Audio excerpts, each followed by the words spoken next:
Hello student, स्वागत है आपका मेरे इस यूट्यूब चैनल पर। इस वीडियो में हम पढ़ेंगे कक्षा 9th का पाठ 2, जिसका नाम है क्या हमारे आसपास के पदार्थ शुद्ध हैं। इस पाठ में हम पढ़ने जा रहे हैं पदार्थ का रासायनिक गुणों के आधार पर वर्गीकरण, शुद्ध पदार्थ और मिश्रण में। फिर पढ़ेंगे मिश्रणों के अलग अलग प्रकार और उनके अभिलाक्षणिक गुण। हम ये तो जान ही चुके हैं कि पदार्थ होता क्या है। पदार्थ कोई भी चीज है जिसका द्रव्यमान होता है और जो स्थान घेरती है। पाठ 1 में हमने पढ़ा था भौतिक गुणों के आधार पर पदार्थ 3 तरह का होता है: ठोस, द्रव और गैस। पदार्थ के रूप में अगर कोई भी परिवर्तन किया जाए तो वे परिवर्तन होंगे या तो भौतिक या फिर रासायनिक। हम कैसे पहचानेंगे कि परिवर्तन भौतिक है या रासायनिक? भौतिक परिवर्तन के बाद कोई नया पदार्थ नहीं बनता है, जबकि रासायनिक परिवर्तन के बाद नए पदार्थ बनते हैं।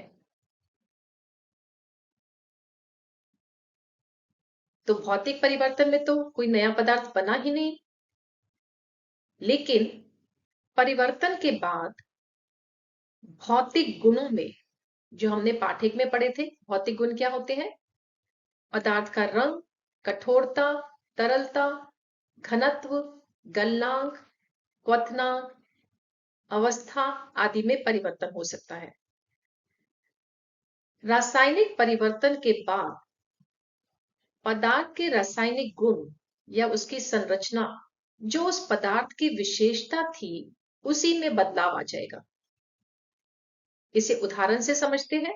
यदि हमने किसी कागज के टुकड़े कर दिए तो कागज छोटे छोटे हिस्सों में बंट गया, लेकिन रहा तो वो कागज ही ना। तो यही भौतिक परिवर्तन है। ऐसे ही यदि हमने मोम को पिघला दिया तो पिघलने के बाद भी मोम रहा तो मोम ही, इसलिए ये भौतिक परिवर्तन है। रासायनिक परिवर्तन के उदाहरण देखते हैं। यदि हमने मोम को जला दिया, अब जलने के बाद मोम धुआं बन गया, कार्बन डाइऑक्साइड बन गई, मोम तो बचा नहीं ना। तो इसलिए यह एक रासायनिक परिवर्तन है। दूसरा उदाहरण देखते हैं इसे अच्छी तरह से समझने के लिए। लोहे पर जंग लगना। लोहा ठोस प्रकृति का होता है। यदि इस पर जंग लग गया तो यह भुरभुरा हो जाएगा, तो इसका रासायनिक गुण चेंज हो गया। दूसरा, लोहा एक तत्व है, जंग लगने पर एक यौगिक बन गया और इसके जो रासायनिक गुण थे, इसमें पूरी तरह से बदलाव आ गया। तो ये एक रासायनिक परिवर्तन है। पदार्थ के कई रूप हैं और पाठ में कई टर्म्स आई हैं जिनसे हमें कंफ्यूजन हो सकता है, इसलिए मैंने इनका वर्गीकरण करके समझाने की कोशिश की है। पदार्थ को हम 2 भागों में बांट सकते हैं: शुद्ध पदार्थ और मिश्रण। शुद्ध पदार्थ का मतलब है जिसके कण समान होते हैं। मिश्रण एक से ज्यादा कणों से मिलकर बनता है। शुद्ध पदार्थ के 2 उदाहरण हैं: तत्व और यौगिक। तत्व के परमाणु समान होते हैं, यौगिक एक से ज्यादा परमाणुओं से मिलकर बनता है, लेकिन इसके कण समान होते हैं, इसीलिए इसे शुद्ध पदार्थ में रखा गया है। मिश्रण 2 तरह का होता है: समांगी और विषमांगी। समांगी का मतलब है जिसका समान संगठन हो, और विषमांगी मतलब जिसका असमान संगठन हो। समांगी मिश्रण का उदाहरण है विलयन। विषमांगी का उदाहरण है निलंबन और कोलाइड। निलंबन और कोलाइड में भी अंतर होता है। इन सभी पदार्थों के रूप के बारे में हम अगली स्लाइड्स में देखेंगे। रासायनिक गुणों के आधार पर पदार्थ के 2 प्रकार होते हैं: शुद्ध पदार्थ और मिश्रण। पदार्थ एक ही प्रकार के कणों का होता है, मिश्रण एक से अधिक प्रकार के कणों से बना होता है। क्योंकि शुद्ध पदार्थ के कण समान है, एक ही प्रकार के हैं, तो उनके रासायनिक गुण भी समान होते हैं। मिश्रण के कण अलग अलग है, इसलिए उनके रासायनिक गुण भी अलग अलग होते हैं। वैज्ञानिक पदार्थ को शुद्ध कहते हैं। शुद्ध पदार्थ के अवयवों को भौतिक विधियों से अलग नहीं किया जा सकता, जबकि मिश्रण के अवयवों को भौतिक विधियों से अलग किया जा सकता है। पदार्थों का संगठन स्थायी होता है, मिश्रण का संगठन परिवर्तनीय है। उदाहरण से समझते हैं। सभी तत्व जैसे हाइड्रोजन, ऑक्सीजन, नाइट्रोजन शुद्ध पदार्थ हैं। हाइड्रोजन को लेते हैं, हाइड्रोजन के सभी कण हाइड्रोजन के होंगे, ऑक्सीजन में सभी कण ऑक्सीजन के होंगे, इसलिए ये शुद्ध है। अगर हम किसी यौगिक को लेते हैं जैसे पानी को, तो वह बना तो हाइड्रोजन और ऑक्सीजन तत्व से है, लेकिन रासायनिक विधि द्वारा जब ये जुड़ गए तो ये बन गए पानी के कण, और पानी में कण किसके होंगे? पानी के ही होंगे, इसलिए इसको शुद्ध पदार्थ में रखा गया है। इसीलिए सभी यौगिकों को, चाहे वो चीनी है, चाहे वो नमक है, सबको शुद्ध पदार्थ माना गया है। अब समझते हैं मिश्रण के उदाहरण। मिश्रण में किसी भी दो शुद्ध पदार्थ को यदि मिश्रित किया जाता है और किसी भी अनुपात में, तो वह बन जाता है मिश्रण। जैसे चीनी और पानी का घोल, चीनी और नमक का घोल, क्योंकि इन्हें किसी भी अनुपात में मिलाया जा सकता है, इसीलिए यह संगठन परिवर्तनीय है। पिछले स्लाइड में हमने देखा रासायनिक संरचना के आधार पर हमने पदार्थों को दो रूप में बांटा, शुद्ध पदार्थ और मिश्रण। शुद्ध पदार्थ के हमने दो उदाहरण पढ़े, तत्व और यौगिक। अब देखते हैं तत्व और यौगिकों में आपस में क्या अंतर है। एंटोनी लेवोसियर के अनुसार तत्व पदार्थ का वह मूल रूप है जिसे रासायनिक प्रतिक्रिया द्वारा सरल पदार्थ में नहीं तोड़ा जा सकता। एक यौगिक में दो या दो से अधिक तत्व होते हैं जो रासायनिक रूप से एक निश्चित अनुपात में जुड़े होते हैं। तत्व एक ही प्रकार के परमाणु से बना है, जबकि यौगिक में एक से अधिक प्रकार के परमाणु रासायनिक रूप से एक निश्चित अनुपात में जुड़े होते हैं। तत्व को सरल पदार्थों में विभक्त नहीं किया जा सकता, जबकि यौगिक को सरल पदार्थों में विभक्त किया जा सकता है, लेकिन कैसे? रासायनिक प्रतिक्रियाओं द्वारा।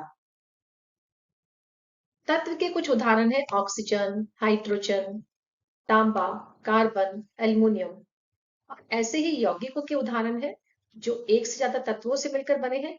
पानी जो हाइड्रोजन और ऑक्सीजन से मिलकर बना है, नमक जो सोडियम और क्लोरीन से मिलकर बना है, चीनी जो कार्बन, हाइड्रोजन और ऑक्सीजन से मिलकर बनी है एक निश्चित अनुपात में। अभी तक 118 तत्वों का आविष्कार हो चुका है। तत्वों के अध्ययन को सरल करने के लिए इनके गुणों के आधार पर इन्हें तीन समूह में विभाजित किया गया है: धातु, अधातु और उपधातु। देखते हैं इन समूह के मुख्य लक्षण। धातु कठोर होती है, ये चमकदार है, आघात वर्धनीय है, अर्थात यदि धातु को पीटा जाए तो पीट कर धातु की चादर बनाई जा सकती है। ये तन्य होती है, अर्थात खींचकर धातु से तारे बनाई जा सकती है। ये प्रतिध्वनि पूर्ण होती है, अर्थात यदि धातु को पीटा जाए तो ये बजने वाली घंटी रूपी ध्वनि उत्पन्न करती है। ऊष्मा और विद्युत की ये सुचालक है, अर्थात यदि हम धातु के एक सिरे पर ऊष्मा या विद्युत प्रवाहित करते हैं तो धातु के दूसरे छोर तक ऊष्मा और विद्युत महसूस की जा सकती है। कुछ धातुओं के उदाहरण है सोना, चांदी, तांबा, एल्युमिनियम, जस्ता, लोहा आदि। अधातुएं धातु के बिल्कुल विपरीत लक्षण दर्शाती है। ये कोमल होती है, ऊष्मा और विद्युत की कुचालक है, चमकदार, प्रतिध्वनिपूर्ण, आघात वर्धनीय या तन्य लक्षण नहीं दिखाती। कुछ अधातुओं के उदाहरण हैं ऑक्सीजन,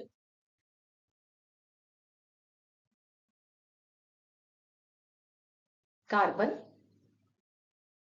क्लोरीन, ब्रोमीन आदि। उपधातु धातु और अधातु के बीच के लक्षण दिखाती हैं। कुछ उपधातुओं के उदाहरण हैं बोरॉन, सिलिकॉन और जर्मेनियम। कुछ तत्व अपने समूह के विपरीत लक्षण दर्शाते हैं, जैसे यहां पर मैंने लिखा है मर्क्यूरी धातु होते हुए भी तरल होती है। ऐसे ही अधातु का एक एक्सेप्शन देखते हैं। अधातु में ग्रेफाइट, जो कार्बन का एक रूप है, ऊष्मा और विद्युत की सुचालक होती है।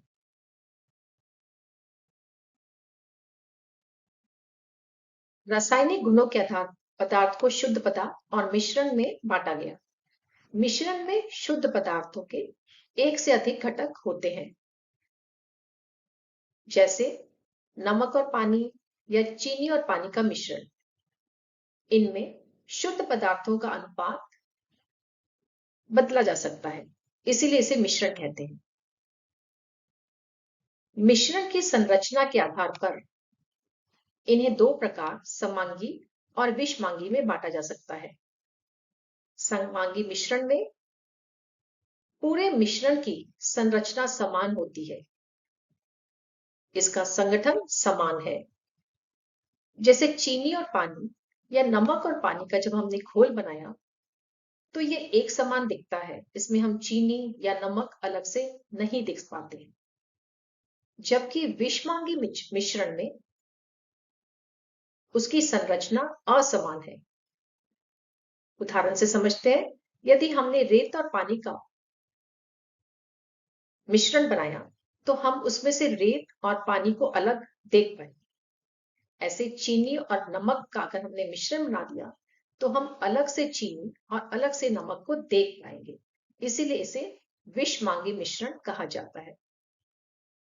मिश्रण के अलग अलग प्रकार को समझने के लिए सबसे पहले जानते हैं मिश्रण के अवयवों को। इसके चार मुख्य अवयव हैं।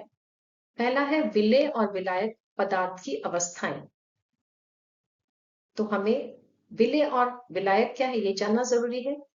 विलेय वह घुला हुआ पदार्थ है जो आमतौर पर कम मात्रा में होता है। विलेय विलायक में घुला होता है। तो विलायक हुआ वह पदार्थ जो दूसरे पदार्थ को अपने में घोल लेता है और आमतौर पर यह बड़ी मात्रा में मौजूद होता है। उदाहरण देखते हैं। पानी और चीनी के घोल में चीनी घुली है, इसलिए वो हुई विलेय। घुली है पानी में तो पानी हुआ विलायक। टिंचर आयोडीन में आयोडीन ठोस विलेय है, जो घुला होता है अल्कोहल में, तो अल्कोहल हुआ विलायक। बात युक्त पेय यानी कोल्ड ड्रिंक में कार्बन डाइऑक्साइड गैस खुली होती है, तो ये हुई विलेय। खुली होती है पानी में तो ये हुआ विलायक। ऐसे ही हम जानते हैं वायु मिश्रण है बहुत सारी गैसों का, जिसमें सबसे अधिक नाइट्रोजन गैस होती है, तो नाइट्रोजन गैस हो गई विलायक। इसमें ऑक्सीजन गैस खुली होती है तो ऑक्सीजन गैस हो गई विलेय। पदार्थ की अवस्थाओं के साथ साथ हमें विलेय के कणों का आकार भी पता होना चाहिए। यदि विलेय के कणों का आकार 1 नैनोमीटर से कम है, 1 नैनोमीटर होता है 10⁻⁹ मीटर, तो मिश्रण हमारा विलयन कहलाता है। यदि विलेय कणों का आकार 10⁻⁹ मीटर से 10⁻⁶ मीटर के बीच में है, तो मिश्रण हमारा कोलाइड कहलाता है। यदि विलेय कणों का आकार 10⁻�6 मीटर से ज्यादा है, तो मिश्रण हमारा निलंबन कहलाता है। विलेय और विलायक की अवस्था विलेय के आकार के अलावा विलेय की मात्रा भी मिश्रण के गुण बताता है। तो एक विलायक में मौजूद विलेय की मात्रा मिश्रण की सांद्रता बताती है। मिश्रण में यदि दो पदार्थ आपस में घुले हुए हैं, तो जो पदार्थ घुला है उसे हम विलेय कहते हैं और जिसमें वो घुला है उसे हम विलायक कहते हैं। विलेय की मात्रा यदि विलयन में अधिक है तो इसे गाढ़ा या सांद्रित घोल कहा जाता है। विलेय की मात्रा यदि कम है तो इसे तनु घोल कहा जाता है। किसी विलयन की विलेयता को बढ़ाने के लिए ताप में वृद्धि की जा सकती है, यानी ताप में वृद्धि से विलयन की विलेयता बढ़ेगी।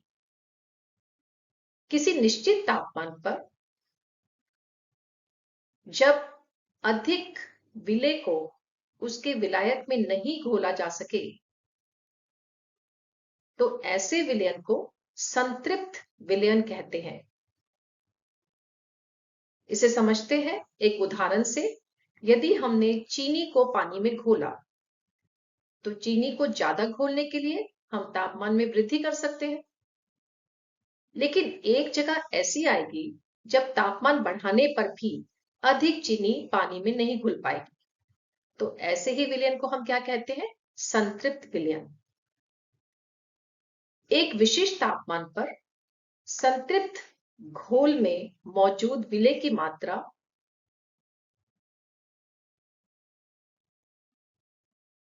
विलायक की घुलनशीलता बताती है। एक विलायक में अलग अलग विलेय की अलग अलग घुलनशीलता होती है। विलयन की सांद्रता को हम नाप सकते हैं।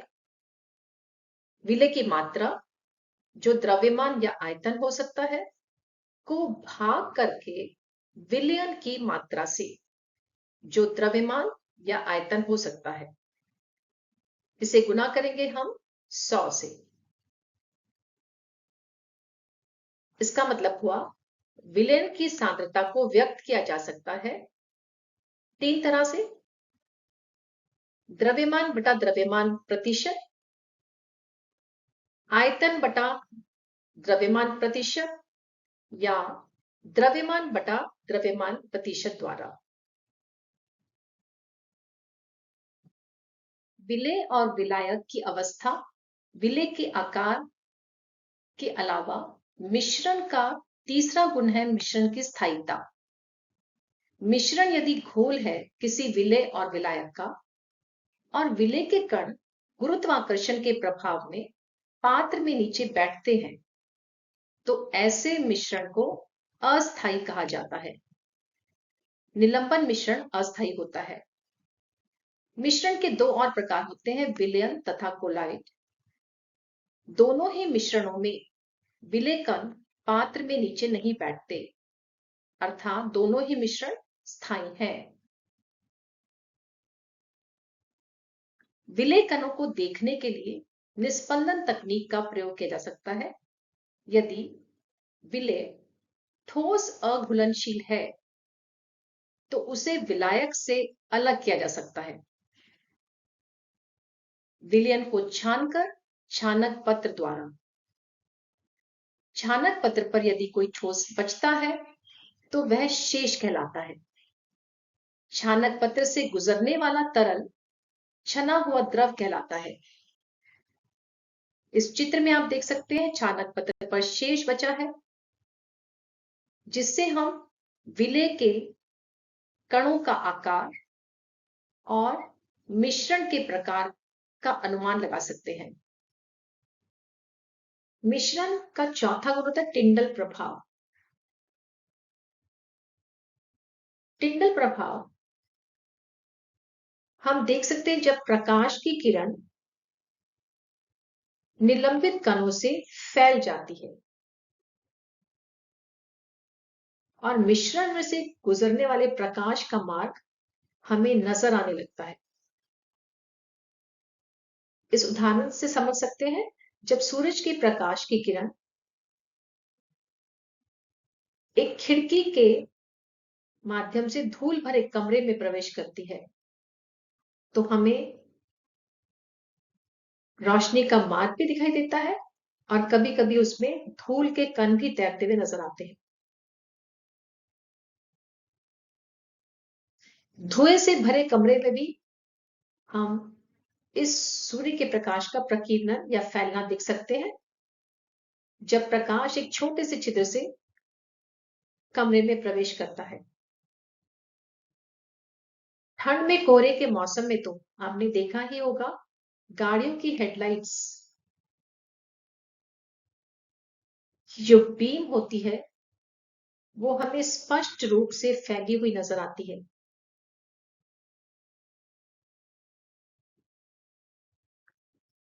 घने जंगल के आच्छादन में भी हम इस टिंडल प्रभाव को देख सकते हैं। जब सूर्य की किरण इस पेड़ों के आच्छादन से गुजरती है तो हवा में बिखरी धुंध जो पानी के कण है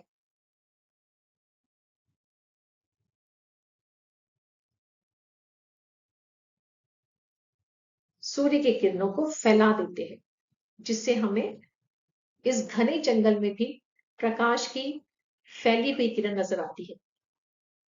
इस चित्र में मैंने दिखाया है टिंडल प्रभाव को एक विलयन और निलंबन से। विलयन में विलय के कण छोटे होते हैं तो ये प्रकाश की किरण को फैला नहीं और इसलिए इसमें से गुजरता हुआ प्रकाश हमें नजर नहीं आता। निलंबन में विलय के कण जो हैं उनका आकार थोड़ा बड़ा होता है और इसलिए इनसे टकराकर प्रकाश की किरण थोड़ी फैल जाती है और हमें इसमें से गुजरता हुआ प्रकाश नजर आता है। इसे ही हम कहते हैं टिंडल प्रभाव। इस पाठ का जो मुख्य बिंदु था मिश्रण, उसे मैंने इस चित्र में समेटने की कोशिश की है ताकि आपको इसको समझना आसान हो जाए। जो हमारे मिश्रण है उन्हें हम 3 भागों में बांट सकते हैं, विलयन, कोलाइट और निलंबन। विलयन समांगी मिश्रण होता है, कोलाइट और निलंबन विषमांगी मिश्रण है। विलयन कोई टिंडल प्रभाव नहीं दिखाता क्योंकि इसके जो विलय के कण है उनका आकार 10⁻⁹ मीटर से छोटा है। विलयन का उदाहरण पानी में चीनी का घोल या पानी में नमक का घोल हो सकता है।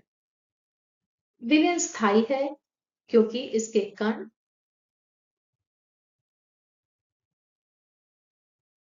विलयन में नीचे बैठते नहीं हैं और यदि इस विलयन का निस्पंदन किया जाए तो इसमें छानक पत्र पर कोई शेष नहीं बचेगा। निलंबन के गुण विलयन के बिल्कुल विपरीत होते हैं। ये विषमांगी है, टिंडल प्रभाव दिखाते हैं, अस्थायी है। यदि हम अस्थायी क्यों है? क्योंकि यदि हम इसको रखते हैं कहीं पर, जैसे पानी में रेत मिली हुई है इसका उदाहरण है, तो अगर हम उसे रख देते हैं तो उसका आप देखेंगे 2 सतह बन गई, रेत नीचे बैठ गई, पानी ऊपर है। अब जब उसे छड़ से हम मिलाते हैं तो उसका रूप परिवर्तित हो जाता है, तो ये अस्थायी है। निस्पंदन पर आप देख सकते हैं ऊपर छानक पत्र पर आपको विलय दिखाई देगा क्योंकि विलय के कण इसमें बड़े हैं, 10⁻⁻⁶ से भी मीटर से भी बड़े। कोलाइट जिसका उदाहरण दूध और रक्त है, ये दिखने में समरूप होते हैं लेकिन हैं विषमांगी निलंबन की तरह। और विलय के कण 10⁻⁹ से 10⁻⁶ मीटर के बीच में होते हैं। ये भी स्थायी होते हैं और निस्पंदन पर इन पर भी कोई शेष नहीं बचता। तो ये 2 गुण इनके विलयन के समान होते हैं और 2 ही गुण कोलॉइड और निलंबन के समान होते हैं। तो इस चित्र के द्वारा आपको इनके कॉमन जो गुण है और जो अलग अलग गुण है याद करने में आसानी। आशा करती हूँ बच्चों इस पाठ को देखकर आपको पार्ट 2 को समझने में आसानी होगी। अगर आपको फिर भी कोई बात समझ नहीं आई, कोई टर्म समझ नहीं आई, तो आप नीचे दिए गए कमेंट सेक्शन में अपने प्रश्नों को लिखकर भेज सकते हैं। मैं उत्तर देने की कोशिश करूंगी।